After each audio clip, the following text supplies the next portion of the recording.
Well, hi everyone, and welcome back to the Relief Valve podcast. It's been just a crazy couple of weeks coming into the new year with the LA fires, and we're finally getting rid of Dementia Joe, and I'm finally seeing a light at the end of the tunnel with Trump coming into office, and he's going to have his work cut out for him for sure, with the amount of damage that Democrats have done and the amount of just destruction Joe Biden is leaving behind him. You know, a lot of these actions absolutely being done on purpose to just hurt the American people, hurt us as conservative voters, then they end up hurting their own voters as well, and they're just too dumb to realize it. But you know, and he's got 4 years to do it, and that can be a lot, because what we don't really think about is, well, they've got the entire 4 years. I mean, really, as a person, you should be able to accomplish a lot if you put your mind to it in 4 years.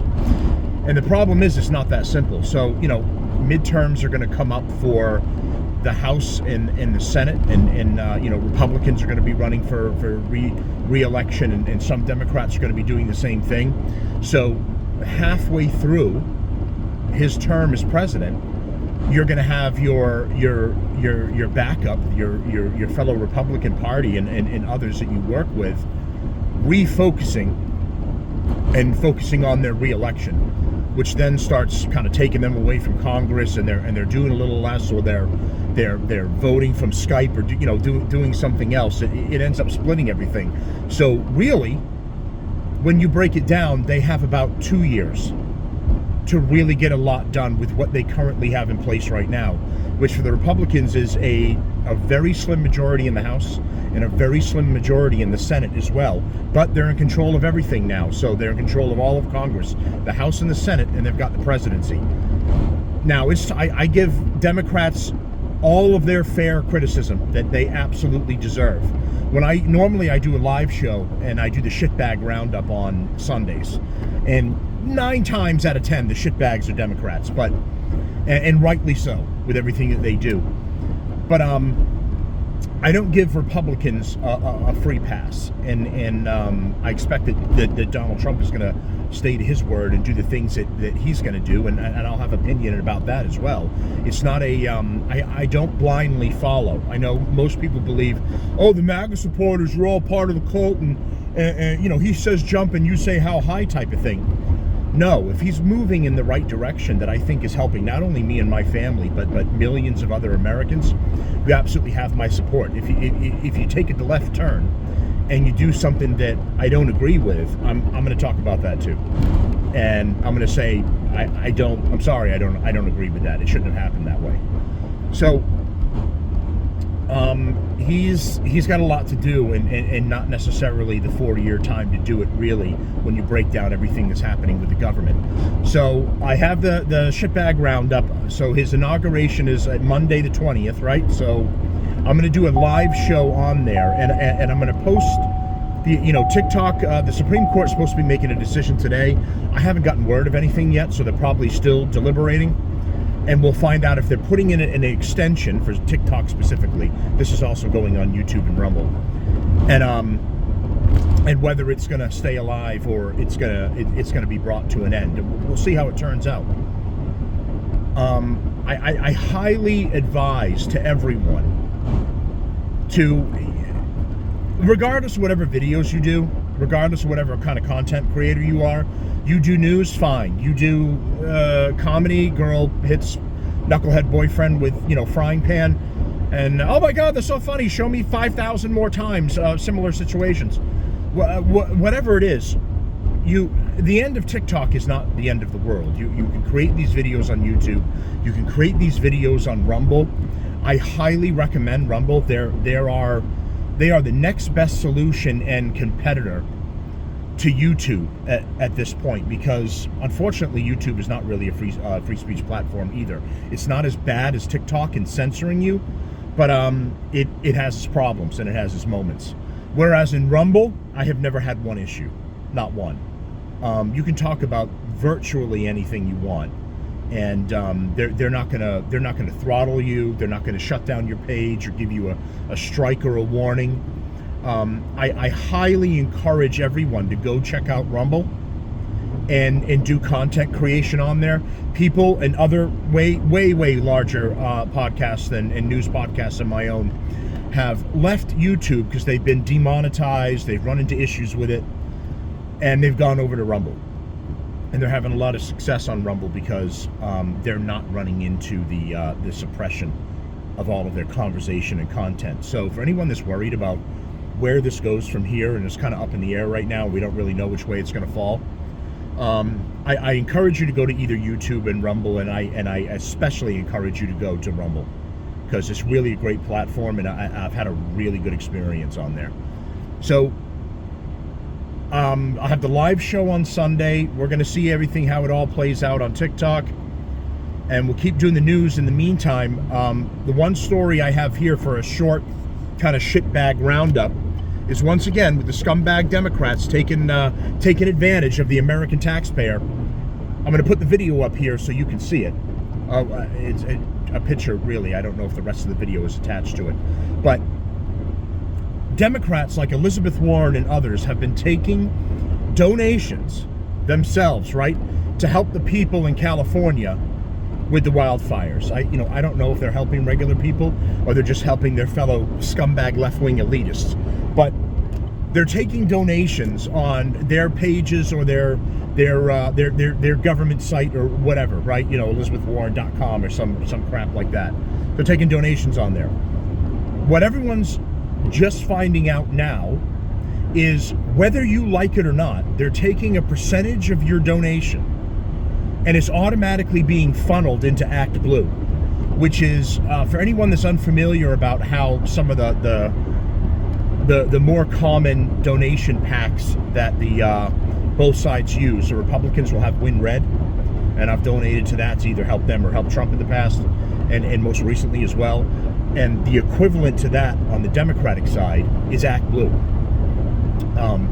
Another fun fact, all of the assassins, including the guy that ran over people in New Orleans, was an Act Blue donor, Democratic donor. All of the assassins who tried to kill Trump were Democratic donors to Act Blue. There's proof of that. I can provide receipts if anybody wants it, because they have to track all of their donations legally to see where they're coming from. There's even a website you can go to. It's money. I believe it's moneytocongress.com. I did a show on this a while ago, and it will actually show, regardless of political affiliation, it will show who is donating to all of the senators and House representatives. It splits it up between the two, the House and the Senate, and you'll see who's donating to them. So it'll be like a PAC where it's a third party that's making a donation to somebody else. So let's say I'm Jeff Bezos, I'm the owner of Amazon, but I don't want a direct donation from me to whoever. So they'll hire a third party, almost like an LLC or something like that, and they will be directed to make that donation on that person's behalf. So that way, they don't know that it was you specifically unless they really deep dive and they figure out where it came from. Now, some on there are directly from a company, and it's very clear.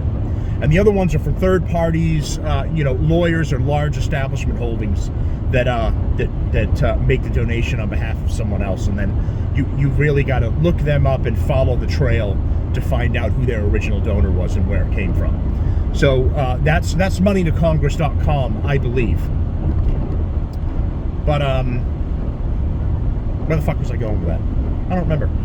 So anyway, oh yeah. the fucking, so they're funneling donations into Act Blue, and people have no choice in the matter. So they're siphoning funds essentially illegally. There might be some fine print in there that says a portion of your donation will go to Act Blue to support Democratic candidates, but if you're people that are donating to help people in California that are going through the wildfires, your thought process is that 100% of your donation is going to go there and help them, regardless of what the number is. And instead, whether you like it or not, it is involuntarily going to Act Blue to support the Democratic Party. And that really is a scumbag move, because if you want to do an actual legitimate act of charity, you give without looking for something for yourself as well. And then the reward is the act of giving and helping other people. That's kind of the clear-cut bottom line of how to do it. How the Democrats do that is, well, we'll help you, but you got to help us too. We help you by helping ourselves, or we help ourselves and help you, right? Whichever one you're comfortable with. But this is what these scumbag Democrats are coming with, and now there's another investigation going on that not only are they siphoning donation funds going to California, but they've been getting funds to Act Blue from other foreign sources. This is they apparently have some proof of this now, and they're looking into Act Blue getting funds from foreign sources that can't necessarily be totally legitimized, or if they can, they're concerning. Now you might say, "Oh, Matt, well, what about Republicans doing that too?" Maybe they do, and if you have proof of it, I'd love to see it, and then we'll talk about that too. I'm not going to. I'm not the wall that they can hide behind and have no accountability. There's absolutely shitbags in the Republican Party too, and if they're doing something, let's talk about it. Let's put it out there. But that's what's going on right now. The Democrats once again screwing people over. You can't go through them to donate to people suffering who have lost their homes and livelihoods in these fires without your mandatory donation to the Democratic Party. And that's why, for this particular instance, they are shitbags of the week. And really, they're shitbag champions of the week, because they've been it almost across the board. But all right, so I'm going to post up pictures from my YouTube page and my Rumble page, so that you can find them, especially if TikTok gets shut down. Anyone that's enjoyed the show, they appreciate getting the news, and they followed me. If you want to come over and just as a backup, follow me on YouTube and Rumble as well. That I appreciate that, and that way we're going to be able to keep this going, and we won't have to worry about really the loss of TikTok. So I'll put all of that up there with this video as well, and we'll be talking to you guys again soon. And I'll do the live show on Monday for Trump's inauguration. All right, thanks everyone, and like, share, follow, support, and I'll see you soon.